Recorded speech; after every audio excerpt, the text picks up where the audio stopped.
pensar en el consumo problemático de sustancias en jóvenes, desde la lógica de la salud mental o desde la lógica de la psicología, implica hacer un recorte que, no obstante, no puede desconocer todas las otras dimensiones que este problema tiene.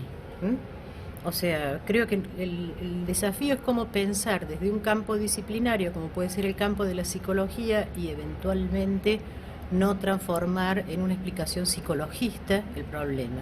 Lo segundo es que al titular esto como consumo problemático de sustancias, quiere decir que no lo estamos reduciendo a una categoría que entra dentro del campo de la psicopatología, que serían las adicciones. No necesariamente todo consumo problemático de sustancias es parte de un problema de adicción, aunque sí, todo problema de adicción es un consumo problemático de sustancias. Yo diría que el consumo es problemático en nuestra sociedad actual.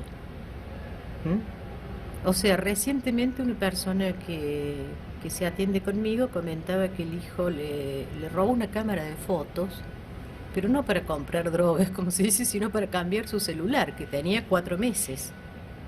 O sea, porque es un chico como atrapado en una lógica de necesito el último objeto, en una lógica de consumo. Entonces, reconozcamos que estamos en una sociedad donde el consumo en sí mismo construye una problemática. Y dentro de ellos una sociedad que ha recortado a los jóvenes como consumidores específicos, como un grupo de consumo en especial.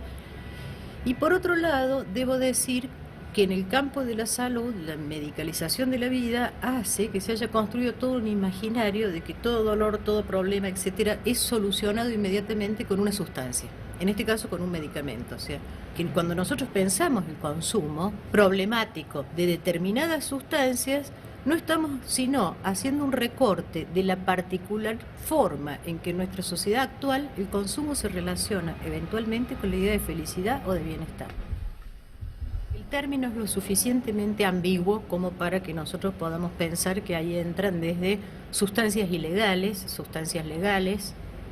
Digo, alcohol, cigarrillo están dentro de las legales, psicofármacos están dentro de las legales, sustancias ilegales como las drogas que están penalizadas, digamos, y algunas que ni siquiera imaginamos como drogas, como pueden ser los hidratos de carbono o las grasas saturadas. ¿No es cierto? Pero un problema de salud severo es la permanente entrada en el mercado de productos de alimentación de alto nivel de sabor, muchos de ellos, la mayoría de ellos dirigidos a los jóvenes, que desde el punto de vista de la nutrición necesaria son absolutamente negativos. Es un marco complejo, como digo, con distintas formas eventuales de consumo, dentro de lo cual la adicción es un recorte. Entonces, lo primero que prevendría es de pensarlo o reducirlo a un cuadro psicopatológico. Lo digo desde el campo de la psicología e inclusive desde el campo de la clínica.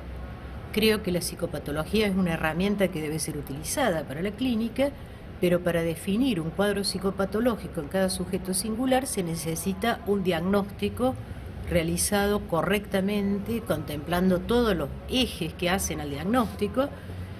Y no necesariamente, en muchos de los casos, el consumo problemático asocia con un tipo de patología en especial. Sí, en el caso de las adicciones, porque la adicción, como problemática, ahora sí, de una persona, es compleja. Yo diría que lo que configura el cuadro de adicción, pero estoy hablando específicamente de la adicción, que es un vínculo particular con el consumo, de tal manera que la persona no puede de ninguna manera cortar ese vínculo con el objeto que se va introduciendo como parte de su vida cotidiana. He utilizado la palabra vínculo con el objeto, una característica que yo podría decir de las adicciones, porque además las adicciones no coinciden, como digo, dentro de ellas hay algunas que no son características básicamente de los jóvenes y no consisten en el uso de una sustancia. Voy a poner un ejemplo, la adicción al juego, que sin embargo produce padecimientos innombrables. Pero dentro de las adicciones uno podría decir que sin embargo hay un punto común, que es tratar de buscar algún alivio a una situación insoportable.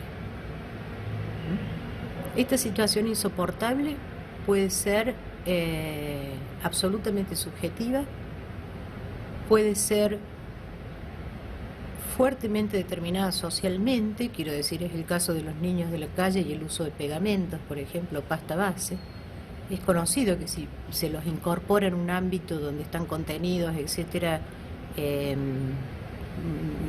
dejan con una cierta facilidad esto, y alguna de mis tesistas entrevistó a un chico de la calle que dijo que él inhalaba cuando extrañaba a su mamá. Entonces no hay una relación unívoca, además, no hay un cuadro psicológico unívoco que pueda decirse esto se liga a la adicción.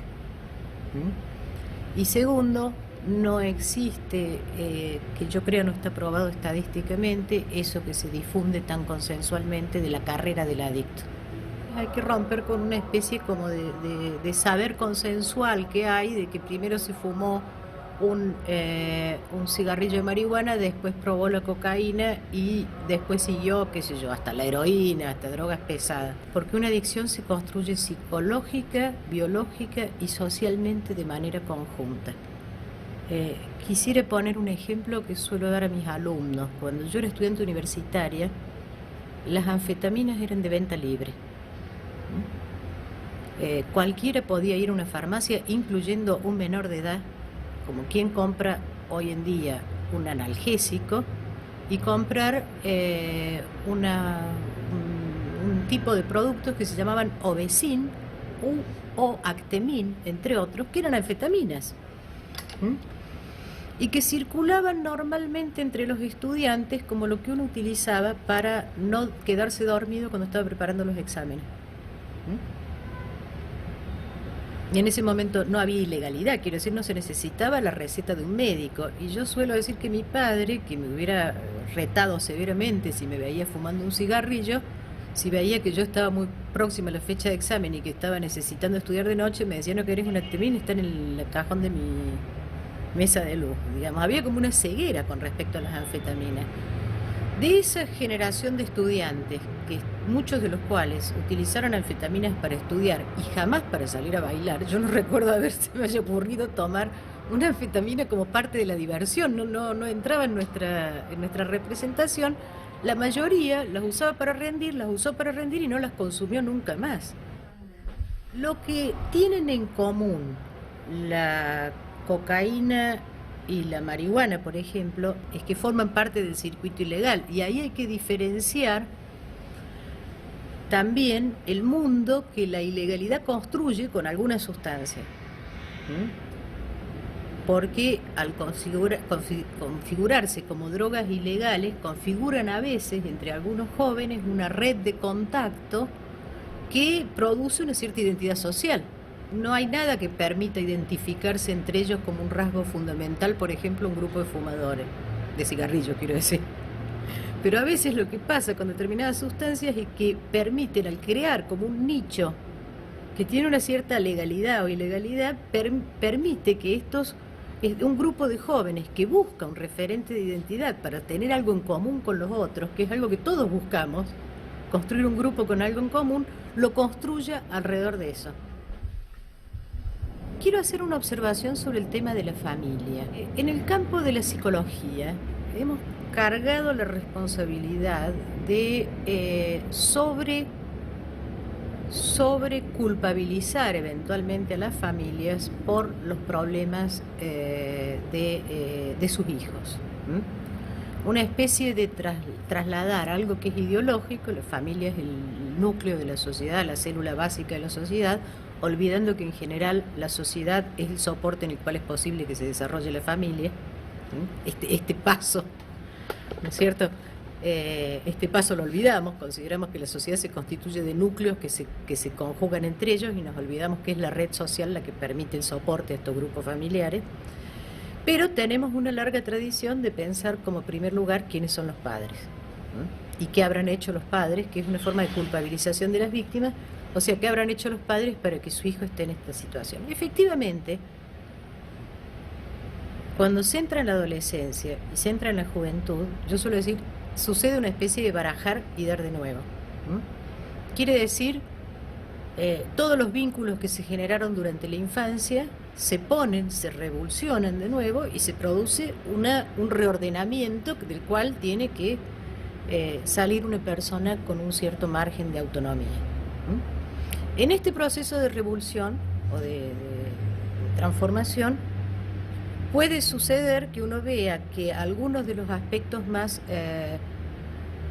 conflictivos del vínculo familiar han sido puestos en juego y reaparecen y a su vez avivan el conflicto. Primero, voy a recordarlo para atrás, las familias no son, están siendo.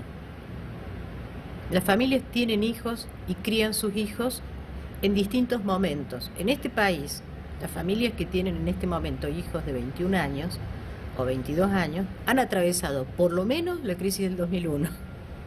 Han atravesado momentos de extrema tensión y además debo decir una cosa, si en esa crisis mucha gente sobrevivió a pesar de ella, fue por las redes de solidaridad informal de los grupos familiares, o sea que no descartemos ese otro lado. Cuando uno trabaja con estas problemáticas debe renunciar a la idea de la búsqueda de un culpable. Lo segundo que debe renunciar es a la idea de buenos o malos. Lo que tiene que hacer es pensar la complejidad de sujetos en determinadas culturas, en determinados sectores sociales, la complejidad de determinadas familias, de discursos que los atraviesan socialmente, de búsquedas.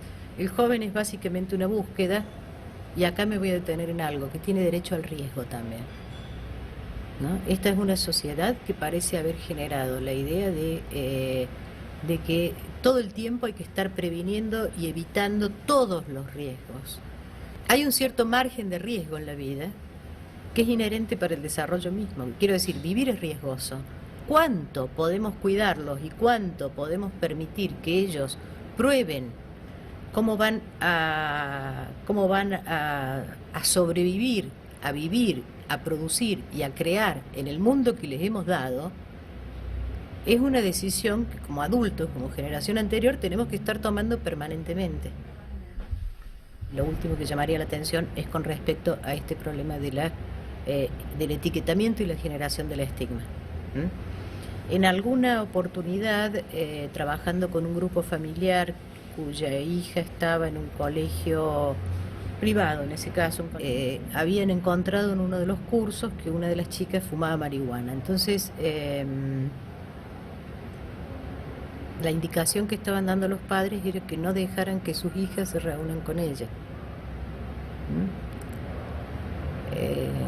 Con lo cual, me parece, lo que probablemente lograrían es reforzar el consumo de esta chica, y yo debo decir que en grupos de jóvenes he visto acciones muy interesantes de algunos jóvenes con respecto a otros para prevenir el consumo dañino de sustancias en relación a sus propios pares. Entonces, lo otro que quería señalar es que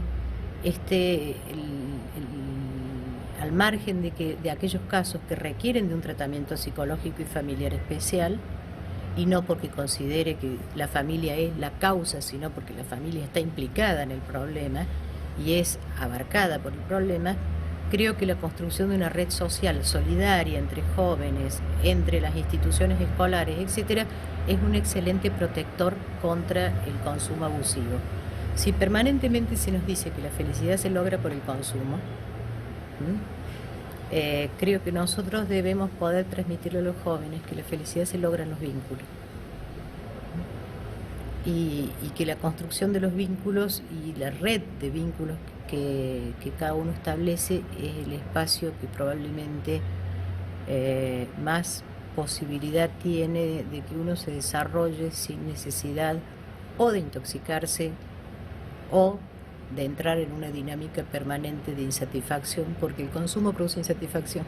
Y no me estoy refiriendo a las drogas, me estoy refiriendo al consumo en general, al celular, a la laptop, a la zapatilla, al pantalón, a la ropa, al reloj o a lo que fuese.